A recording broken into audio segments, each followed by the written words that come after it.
Video शुरू करूं उससे पहले मैं आपको बताना चाहता हूं कि मैंने 4000 से अधिक वीडियोस और 200 से अधिक कोर्स क्रिएट किए हुए हैं जो डिफरेंट यूनिवर्सिटी के यूजी और पीजी सिलेबस के अकॉर्डिंग है। इसके अलावा हमने यूपीएससी इकोनॉमिक्स ऑप्शनल का कोर्स क्रिएट किया हुआ है, इंडियन इकोनॉमिक सर्विसेज के कोर्स हमारे पास हैं। इसके अलावा हमारे पास गेट का कोर्स हमारे पास है, यूजीसी नेट का सिलेबस हमने कवर किया हुआ है। तो ये सारे के सारे कोर्सेज आपके लिए अवेलेबल है हमारी ऐप विष्णु इकोनॉमिक्स स्कूल में। इसके अलावा प्लेलिस्ट में आपको काफी सारी वीडियो आपको मिल जाएंगी, आप हमारी प्लेलिस्ट के भी विजिट कर सकते हैं। और अगर आपको हमारी वीडियो अच्छी लगती है तो आप हमारी वीडियो को लाइक करना और चैनल को सब्सक्राइब करना ना भूलें। तो चलिए स्टार्ट करते हैं आज।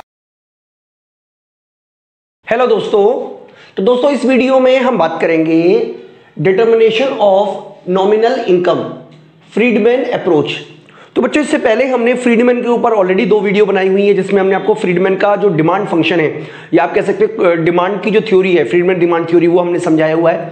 ठीक है, तो इस वाली वीडियो में हम स्पेशली बात कर रहे हैं किस तरीके से जो मनी सप्लाई है वो नेशनल इनकम को इफेक्ट करती है, किस तरीके से प्राइस को इफेक्ट करती है और किस तरीके से जो मुद्रावादी लोग हैं जिसमें मिल्टन फ्रीडमैन एक बहुत ही इंपॉर्टेंट नाम है, किस तरीके से उनका मानना था, किस तरीके से अगर आप रिसेशन है तो आप मनी सप्लाई को द्वारा रिसेशन को दूर कर सकते हो। उन्होंने केंज की जो फिस्कल पॉलिसी है उसकी जगह पर अपनी मॉनेटरी पॉलिसी को यूज किया, यानी कि हालांकि तरीका वही है एग्रीगेट डिमांड को बढ़ाने वाला, लेकिन एग्रीगेट डिमांड को बढ़ाने के लिए जितने भी मुद्रावादी अर्थशास्त्री है, मॉनेटरी इकोनॉमिस्ट हैं, उन सबका जो मानना था वो ये मानना था कि आप किस तरीके से मनी सप्लाई को बढ़ा सकते हो। तो बच्चों ये पूरा का पूरा जो टॉपिक है इस पे मैं आपको 2 वीडियो बनाने वाला हूं इस वाले पूरे टॉपिक पे।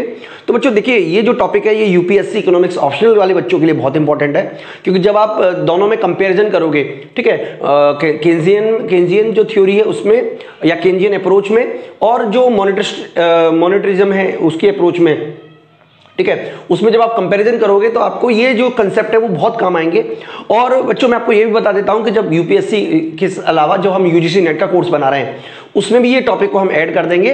तो बच्चों ये सारे के सारे टॉपिक आपको हमारे, क्योंकि देखिए कई सारी वीडियो आपको हमारे यूट्यूब पे प्राइवेट भी दिखेंगी अगर आप प्लेलिस्ट में देखोगे, तो ये सारी की सारी वीडियो हम आपको बनाएंगे, सारी की सारी वीडियो हम आपके लिए प्रोवाइड कराएंगे। अगर आप हमारी ऐप डाउनलोड करते हो विष्णु इकोनॉमिक्स स्कूल, वहां पर आपको सारी के सारे जो टॉपिक्स है वो आपको मिल जाएंगे। बहुत ही सिस्टमेटिकल तरीके से, बहुत ही रीजनेबल से चार्जेस में हमने आपको सारी की सारी वीडियो प्रोवाइड कराने की कोशिश की है। तो बच्चे इस टॉपिक को यूपीएससी इकोनॉमिक्स ऑप्शनल वाले बच्चे बहुत ध्यान से समझे, बाकी के यूजीसी नेट के बच्चे भी इसको ध्यान से समझ सकते हैं। इसके अलावा अगर किसी यूनिवर्सिटी में जो पीजी है, कोई बच्चा मान लीजिए एमए इकोनॉमिक्स कर रहा है डिफरेंट यूनिवर्सिटी से, तो उनके भी कोर्स हम बना रहे हैं, वहां पे भी हम इस टॉपिक को ऐड कर देंगे। तो पिछले वीडियो में हमने देखा था कि जो मनी डिमांड है वो किसका फंक्शन है, इनकम, प्राइस का, इनकम का, इन्फ्लेशन का, ठीक है, रिटर्न ऑफ बॉन्ड का, रिटर्न ऑफ इक्विटी का, रिटर्न ऑफ जो ड्यूरेबल गुड्स है जैसे मकान वगैरह का, इसके अलावा वेलफेयर और यूटिलिटी, इन सब का फंक्शन है मनी डिमांड। इसके बारे में हमने ऑलरेडी पढ़ा था, ठीक है। लेकिन फ्रीडमैन ने इन सबको, यानी कि ये जो मनी डिमांड है उसको स्टेबल फंक्शन की तरह यूज किया, और इसके अलावा उन्होंने जब स्टेबल फंक्शन यूज किया तो जो कैम्ब्रिज अप्रोच है, कैम्ब्रिज की जो इक्वेशन है वो उन्होंने यूज कर ली। कैम्ब्रिज इक्वेशन आपको याद होगी, हमने ऑलरेडी पढ़ाई हुई है बच्चों, जिसमें मनी डिमांड किसके बराबर होती है, के पी वाई। तो यहां पे मनी, एमडी का मतलब मनी डिमांड है, के का मतलब क्या है, के का मतलब है proportion of nominal income that people desire to hold in the form of money. तो मैं आपको यहां पे मतलब एक बार दोबारा बता देता हूं। जैसे मान लीजिए कि मेरी जो इनकम है, ठीक है, मैं इनकम की बात कर रहा हूं बच्चों, इनकम जो है मान लीजिए रियल इनकम की बात नहीं कर रहे हैं हम, नॉमिनल इनकम की बात कर रहे हैं, ठीक है। रियल इनकम के लिए तो आपको उसको प्राइस से डिवाइड करना पड़ेगा, कितनी गुड्स खरीद सकते हो। हम नॉमिनल इनकम की बात कर रहे हैं, मान लीजिए 1 लाख रुपए है, ठीक है, मैं पी वाई बोल देता हूं, ये 1 लाख रुपए मेरी इनकम है, ओके जी। और इसका जो 25% मैं अपने पास रखता हूं कैश, तो इसको बोलेंगे के, यानी कि इनकम का वो प्रपोर्शन जिसे हम कैश के रूप में होल्ड करते हैं। अब हमारी बहुत सारी जरूरतें हो सकती हैं, जैसे हमें बॉन्ड खरीदने हैं, जैसे हमें इक्विटी खरीदनी है, बहुत सारे और भी वजह हो सकती है। तो यहां पर हमें क्या है कि ये जो मनी डिमांड है, ठीक है, तो यहां पे हम बात कर रहे हैं के की। तो के का मतलब है जो पैसा हम किस में रखना चाहते हैं, होल्ड रखना चाहते हैं, फॉर दी कैश, तो इसको के बोला जा रहा है, ठीक है। ये एक तरीके से रेसिप्रोकल होता है वी का, यानी कि जो हमने मुद्रा का चलन वेग पढ़ा हुआ है, वेलोसिटी ऑफ मनी, जो कि हमने क्लासिकल थ्योरी में पढ़ा हुआ है, उसका एक तरीके से रेसिप्रोकल होता है ये। तो फिलहाल अब आपको यहाँ पे ये समझना है कि जो मनी डिमांड है वो किसका है, किससे मन के बनता है, फंक्शन ऑफ के पी वाई, ठीक है बच्चों। तो पी वाई का मतलब है नॉमिनल इनकम, यानी कि पी का मतलब प्राइस है और वाई का मतलब रियल जीडीपी है। इसके अलावा ये हमारी मनी डिमांड है। ओके बच्चों, तो मनी डिमांड आपको क्लियर हो गई। मनी सप्लाई जो है वो एक एक्सोजीनियस है जिसको कि सेंट्रल बैंक सेट करती है। तो उनका ये मानना था कि जो नॉमिनल इनकम है उसका डिटर्मिनेशन वहां होता है जब मनी डिमांड और मनी सप्लाई एक दूसरे के बराबर होती है। तो इक्वेशन में क्या देखा हमने, क्या लिखा है यहाँ पे देखिए, मनी सप्लाई और मनी डिमांड इक्वल होती है। तो क्योंकि मनी सप्लाई को उन्होंने एक्सोजीनियस मान लिया है इसलिए हम भी उसको एक्सोजीनियस मान लेते हैं और इस तरीके का मनी सप्लाई का जो कर्व है वो बना देते हैं।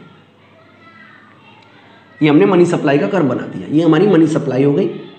ठीक है, अब मनी डिमांड की बात करें तो देखिए मनी डिमांड जो है वो जैसे जैसे आप देखिएगा कि जो हमारी यहां पे, चलिए इक्वेशन के थ्रू बताते हैं। देखिए ये सब हमने कांस्टेंट मान लिया है, ये सारे के सारे हमने मान लिया है कि ये के को इन्फ्लुएंस नहीं करते हैं। तो इसकी वजह से जो मनी डिमांड है उसका क्या फॉर्मूला बनेगा, मनी डिमांड इक्वल टू के को हम इस तरफ ले आए तो 1/k हो गया equal to P Y.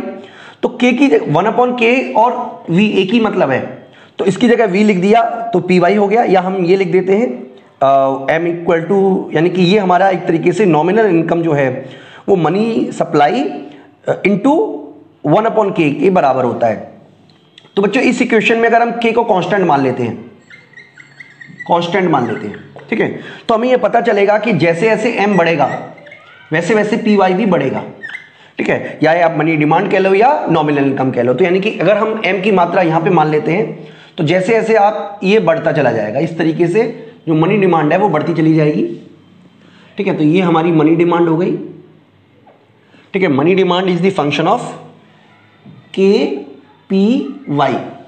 Okay बच्चों, तो यहां पे हमारी नॉमिनल इनकम डिसाइड हो गई। देखिए ये हमारी नॉमिनल इनकम है, यानी कि देश में इतनी नॉमिनल इनकम होगी जिसको कि हम नाम दे देते हैं P0 Y0।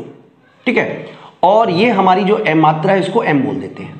तो इस केस में आप कह सकते हो कि एक तरीके से जो मनी डिमांड है वो मनी सप्लाई के बराबर है।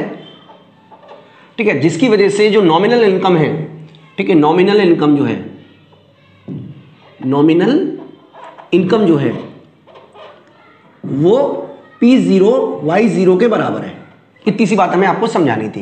बेसिकली जो समझाने की कोशिश की गई है वो ये है कि मनी डिमांड का क्या रिलेशन है, यानी कि डिमांड ऑफ मनी का और नॉमिनल इनकम का क्या रिलेशन है। तो आप देखिए यहाँ पे पॉजिटिव रिलेशन नजर आ रहा है। अगर हम y को कांस्टेंट मान ले तो k को कांस्टेंट मान ले तो अब अगर आपको ध्यान से समझना होगा बच्चों, देखिए अगर हम इस कंडीशन में हैं, यहाँ पे हैं इस कंडीशन में, यानी कि जब नॉमिनल इनकम हम मान रहे हैं P1 Y1, तो देखिए इस केस में क्या है, इस केस में जिसको कि हम बोल रहे हैं कि ये जो गैप है, इस केस में आप देखिए मनी की जो सप्लाई है ये ज्यादा है मनी डिमांड से। तो मनी की सप्लाई जब ज्यादा है मनी डिमांड से तो लोग क्या करेंगे, ज्यादा खर्च करेंगे, मोर एक्सपेंडिचर करेंगे। जब मोर एक्सपेंडिचर करेंगे, ठीक है, तो इससे क्या होगा कि जो डिमांड है यानी कि जो हमारा प्राइसेस है वो भी बढ़ेगा, साथ ही साथ आउटपुट भी बढ़ेगा। ओवरऑल तब तक बढ़ता रहेगा जब तक कि आप वापस इसी पॉइंट पे ना आ जाओ।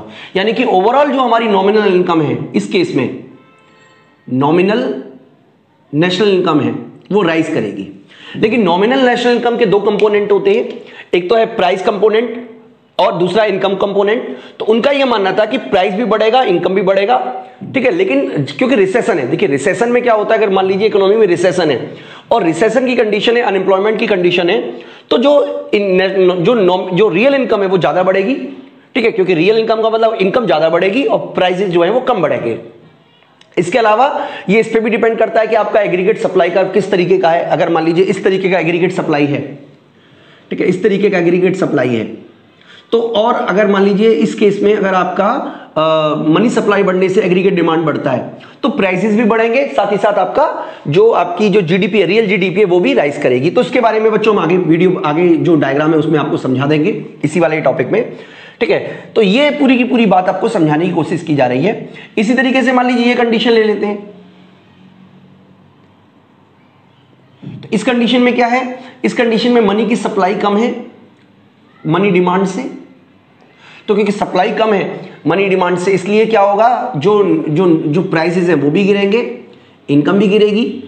ठीक है, और जो नॉमिनल इनकम है यानी कि ओवरऑल जो नॉमिनल इनकम है पी वाई वो भी गिरेगा। और ये तब तक गिरेगा जब तक कि इस पॉइंट पे वापस नहीं आ जाता। तो बच्चों ये पूरा का पूरा कंसेप्ट है जो उन्होंने समझाने की कोशिश की। बेसिकली वो यही समझाना चाह रहे हैं कि अगर मनी सप्लाई मनी डिमांड के बराबर ना हो तो जो एडजस्टमेंट प्रोसेस है वो ऑटोमेटिकली एडजस्टमेंट प्रोसेस चलेगा। अगर मनी सप्लाई ज्यादा है तो लोग ज्यादा खर्चा करेंगे, जब ज्यादा खर्चा करेंगे तो गुड्स की डिमांड बढ़ेगी, डिमांड बढ़ेगी तो कीमतें भी बढ़ेंगी और जीडीपी भी बढ़ेगा। ठीक है, लेकिन कीमतें और जीडीपी में से कौन ज्यादा बढ़ेगा ये डिपेंड करता है कि आपकी उस समय जो सप्लाई है, शॉर्ट रन एग्रीगेट सप्लाई की शेप क्या है। और इसी तरीके से अगर मान लीजिए मनी डिमांड ज्यादा है, मनी सप्लाई कम है, तो कीमतें और जीडीपी दोनों गिरेंगे और ये गिरने का प्रोसेस तब तक चलता रहेगा जब तक कि ये दोबारा से उसी पॉइंट पे वापस ना आ जाए। तो बच्चों एक बार हम दोबारा समझ लेते हैं। देखिए यहां पर हमने ये समझाने की कोशिश की है कि मनी डिमांड जो है, सॉरी मनी सप्लाई जो है वो इस तरीके से एक्सोजीनियस कंपोनेंट है और जो मनी डिमांड है वो इस तरीके से है। ठीक है, यानी कि ये हमारा है money supply, sorry money demand, ये मनी सप्लाई है और ये हमारी नॉमिनल इनकम हो गई जिसको कि हम P0 और Y0 बोल रहे हैं। और ये हमारी हो गई M, यानी कि ये हमारी है demand, supply and demand for money. अब जो मिल्टन फ्रीडमैन का जो विचार है या जो फ्रीडमैन अप्रोच है या जो आप कह सकते हो मुद्रावादियों का जो अप्रोच है, वो उनका कहना है कि अगर हम मनी सप्लाई को बढ़ा देते हैं, अगर मनी सप्लाई को बढ़ा देते हैं तो मनी सप्लाई को बढ़ाने की वजह से आपका जो एग्रीगेट डिमांड है वो बढ़ेगा और अल्टीमेटली आपकी जो मनी डिमांड बढ़ने, यहां पे देखिए आप यहां पे मिलोगे, यानी कि अब आपका जो इक्विलिब्रियम लेवल हो गया वो ये वाला हो गया, यानी कि आपको हायर लेवल पे जो नॉमिनल इनकम है वो मिलेगी। अब देखिए नॉमिनल इनकम में फिर से वही बात, दो कंपोनेंट होते हैं, एक तो रियल का यानी कि उत्पादन बढ़ने का, दूसरा कीमतें बढ़ने का। तो ऐसा नहीं होता कि केवल कीमतें बढ़ेंगी, कीमतें बढ़ेंगी लेकिन उत्पादन भी तो बढ़ेगा। ये डिपेंड करता है आपकी कि जो डिमांड है। देखिए मैं आपको एक बार फिर से बना देता हूं, ये मान लीजिए हमारी एग्रीगेट डिमांड की शेप है, ठीक है, और ये हमारा है एग्रीगेट सप्लाई की शेप, ये इसको हम बोलते हैं SAS, short run aggregate supply. मान लीजिए ये हमारा प्राइस लेवल है P0 और ये हमारा जीडीपी का लेवल है Y0, यानी कि P0 Y0 से मिलकर ये P1 Y1 बना हुआ है, P0 Y0 बना हुआ है। अब मान लीजिए कि जो हमारी एग्रीगेट डिमांड है, देखिए एग्रीगेट डिमांड क्या होगी इस केस में, राइज करेगी। ठीक है, क्योंकि हम जानते हैं कि जैसे ही हमने ऑलरेडी वीडियो बनाई हुई है बच्चों जिसमें हमने आपको बताया है कि मनी की सप्लाई बढ़ने से, क्वांटिटी थ्योरी ऑफ मनी के थ्रू भी बताया है कि आपकी जो एग्रीगेट डिमांड है वो बढ़ जाएगी। एग्रीगेट डिमांड बढ़ने से आप देखेंगे कि जो जीडीपी का लेवल है, रियल जीडीपी, वो भी बढ़ गई और प्राइस लेवल भी बढ़ गया। तो प्राइस लेवल और रियल जीडीपी तो दोनों बढ़ गए, लेकिन किस प्रोपोर्शन में बढ़ेंगे ये डिपेंड करता है इसकी जो शेप है वो किस तरीके की है। तो बच्चों ओवरऑल उनका जो अप्रोच है वो ये मानना था कि जो मनी सप्लाई है और मनी डिमांड है वो डिसाइड करते हैं हमारी नॉमिनल नेशनल इनकम को। और अगर आप मनी सप्लाई को बढ़ा देते हो, क्योंकि रिसेशन के केस में अगर मान लीजिए कि अर्थव्यवस्था में रिसेशन है, अर्थव्यवस्था में अनएम्प्लॉयमेंट है, और सरकार क्या कर देती है कि अगर सरकार क्या करती है कि अपनी जो मतलब सरकार क्या करती है कि मनी सप्लाई को बढ़ा देती है, तो मनी सप्लाई बढ़ने से एग्रीगेट डिमांड बढ़ेगा, एग्रीगेट डिमांड बढ़ने से कीमतें बढ़ेंगी और साथ ही साथ आपका जो ओवरऑल रियल नेशनल इनकम है वो भी राइज करेगा।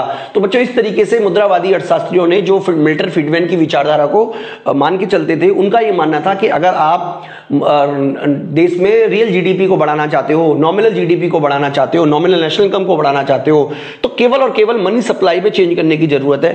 तो उन्होंने मॉनेटरी पॉलिसी पर ज्यादा फोकस किया। बच्चों मैं उम्मीद करता हूं कि इस वीडियो में आपको टॉपिक समझ में आ गया होगा। अगले वीडियो में हम आपको बताएंगे कि मनी सप्लाई में चेंज होने से शॉर्ट रन में और लॉन्ग रन में क्या इंप्लीकेशंस होते हैं पूरी के पूरे नेशनल इनकम पे, मतलब जो नेशनल इनकम है उस पे क्या इंप्लीकेशन होते हैं, यानी अर्थव्यवस्था किस तरीके से अपने आप को वापस लेकर आती है, खींच के लाती है। तो उसके बारे में बच्चों हम अगली वीडियो में आपसे डिस्कस करेंगे। मैं उम्मीद करता हूं कि आपको इस वीडियो से काफी कुछ समझ में आ गया होगा। बच्चों देखिए इकोनॉमिक्स आप एडवांस लेवल पर पढ़ रहे हैं, तो मैं उम्मीद कर रहा हूं कि आपको बेसिक नॉलेज होनी ही चाहिए।